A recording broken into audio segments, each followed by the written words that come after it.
Hey guys, welcome back to another episode. Today we're going to be looking at the new bike that I just traded for the Speed Triple. So let's get into it.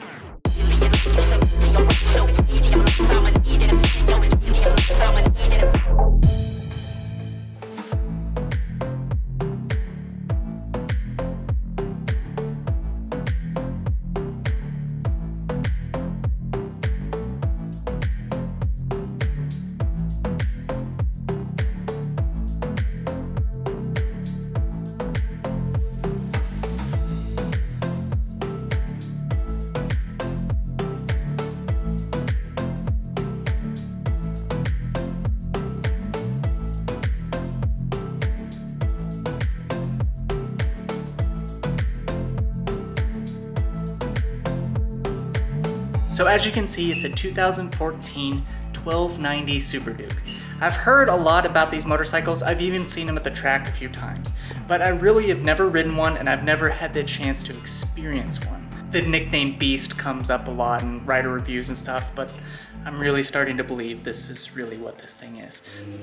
All right, so you're probably thinking, why would you trade a perfectly good 2020 Speed Triple RS that you just rebuilt for a very used 2014 Super Duke?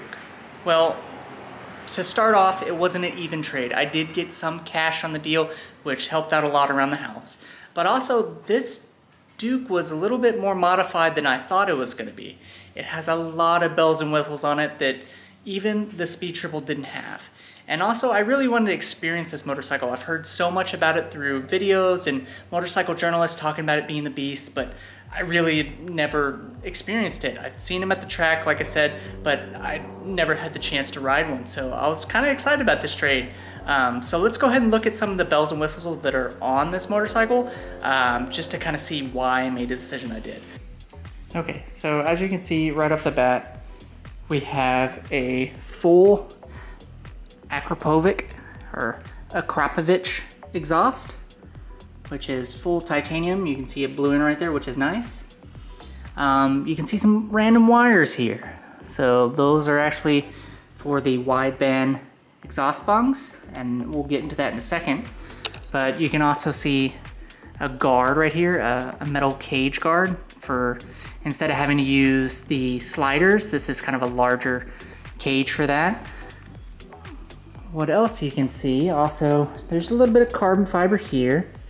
There's a little bit of extra KTM bling here and there. This model doesn't normally come with all this carbon fiber. It's all add-ons, which the guy put on. And it's all in really good condition, which is awesome. Also, it came with a nice windscreen, this MRA windscreen. Haven't heard of them, but it's a German company. Looks of good quality. The bike actually came with a KTM front stand. It's not just a wheel stand, it's actually the triple tree stand, which is nice. So when I go to service the forks, that will be an easy job to do. On the other side, we can see a few more add-ons. He thankfully put a tender on there, which is nice. Apparently these bikes' clutch slave cylinder goes bad, so he'd upgrade it to this Oberon type, which is looking nice. They're all CNC parts. You can see from the KTM power parts, there's all these aluminum. I don't know if it's aluminum or steel, but they're all billet. I assume they're aluminum, but they're all anodized, even the oil drains up here. And again, the cage. The guy even, these stands were notorious for being really long and the bike was standing up really tall, so it'd be very inconvenient to try and put this bike on a stand on a slight hill. So this guy actually cut his kickstand and shortened it and added one of these SW Motec supports. So this stand actually lets the bike lean a little bit more, and it's more stable with a larger footprint, which is kind of cool. Another thing, we got some more carbon fiber in the back, which is nice. I did notice that he has a brand new DID chain and a super light sprocket, which is nice. That was a nice plus.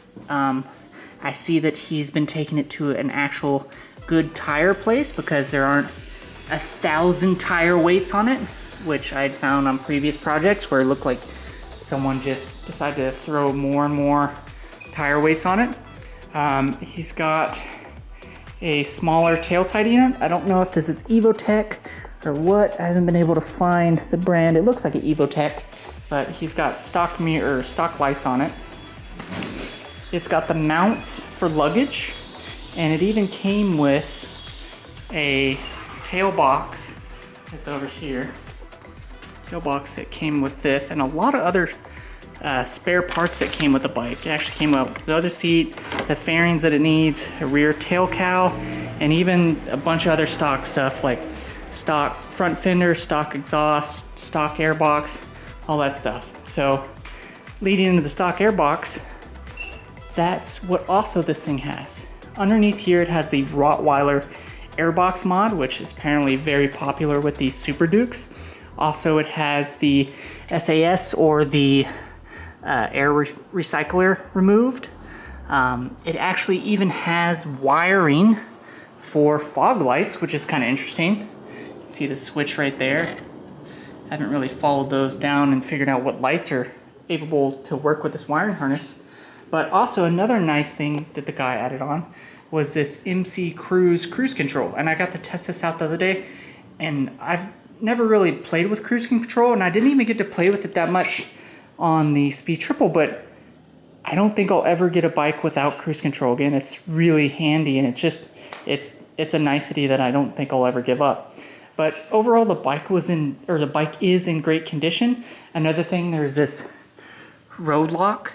Instead of trying to do some little caliper lock, this is a much more beefy setup as a caliper lock.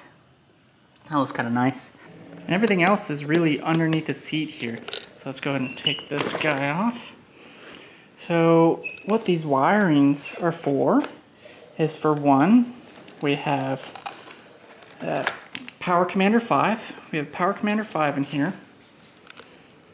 Let me brighten it up a little bit. There we go.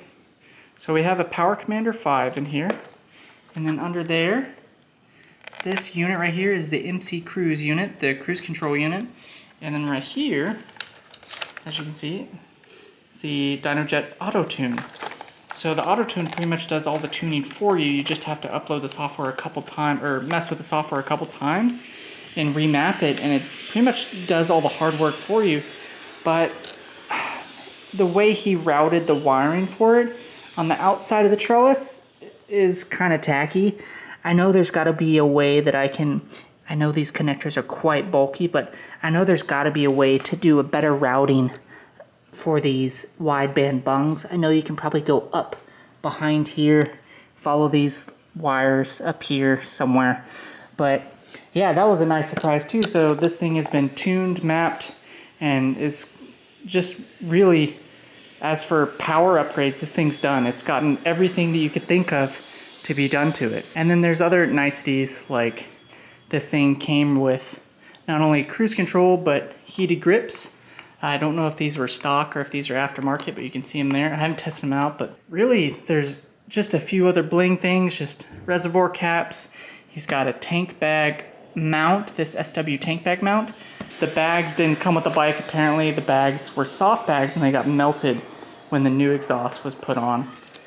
But I'm thoroughly happy with this bike. I'm excited for some of the road trips I'm going to do on this, because this thing's great for cruising on.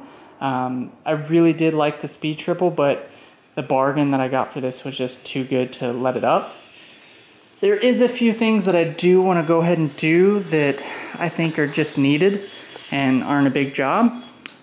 One of them, as you can see, I mean, it's okay. It's just a little loud for my taste, and it's coming off. It's kind of falling off. So I'm ready to remove this and these kind of off-brand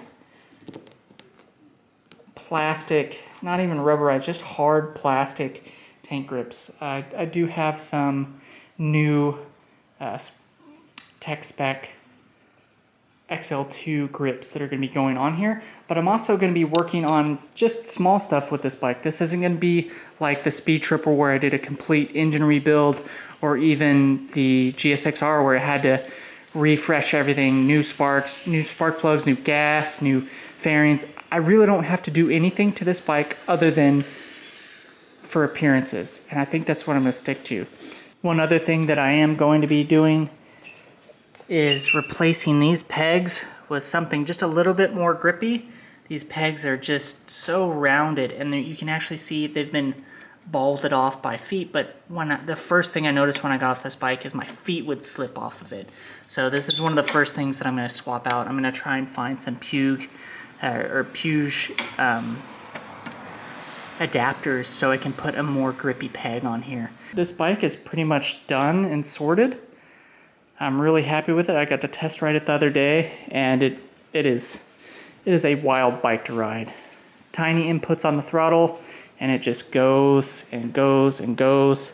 I kept it in street mode and rain mode for most of the time because that was more than enough for me. But if you put this thing in sport mode, you touch the throttle, you're lifting the wheel just a thought. So I'm really excited about this bike, but let's go ahead and get rid of these so-called grips right now.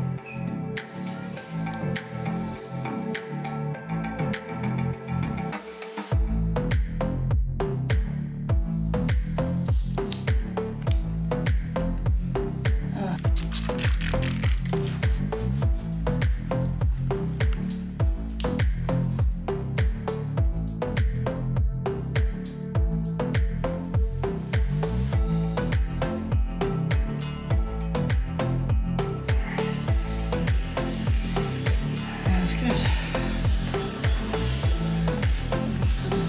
Just put some wax on there for right now. Keep it. This Technician's Choice ceramic spray detailer is really good. Let's get this going. How's that?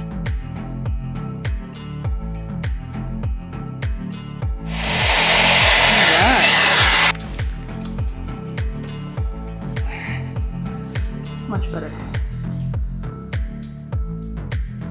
Now time for the other side.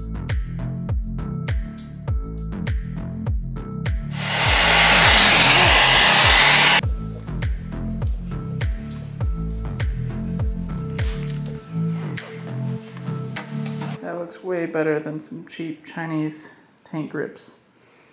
And I love me some America, but that one was a little bit loud for me. And wasn't grippy at all, it's just for looks.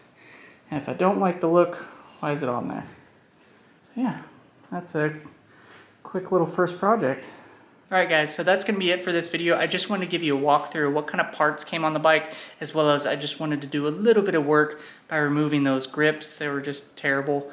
But in the next video, we're going to be doing a few simple mods, such as foot pegs, maybe and a few other things. And I hope you guys like and subscribe to make sure you guys don't miss it. Alright guys, see you next one.